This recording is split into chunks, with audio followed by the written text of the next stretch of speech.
வாங்க கத்திரிக்காய் முருங்கைக்காய் தொக்கு எப்படி ரெடி பண்ணுறேன்னு பார்க்க போகலாமா? இது ரசம் சாதம் தயிர் சாதத்துக்கு நல்ல காம்பினேஷனாக இருக்கும். கண்டிப்பாக ட்ரை பண்ணி பாருங்கள். ட்ரை பண்ணி பார்த்துட்டு எப்படி இருந்துச்சுன்னு சொல்லுங்கள்.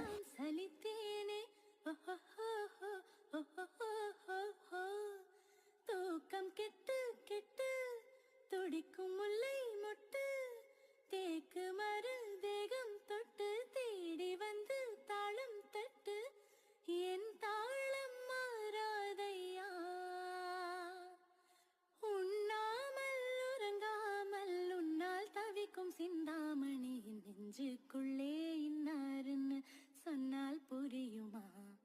அது கொஞ்சி கொஞ்சி பேசுறது கண்ணில் தெரியுமா? உலகே அழிஞ்சாலும் என்னோட சேனல் உங்களுக்கு பிடிச்சிருந்தா என் சேனலை ஃபாலோ பண்ணிக்கோங்க. லைக் பண்ணுங்கள், ஷேர் பண்ணுங்கள், சப்ஸ்கிரைப் பண்ணிக்கோங்க. நெக்ஸ்ட் வீடியோவில் பார்க்கலாமா? பாய்.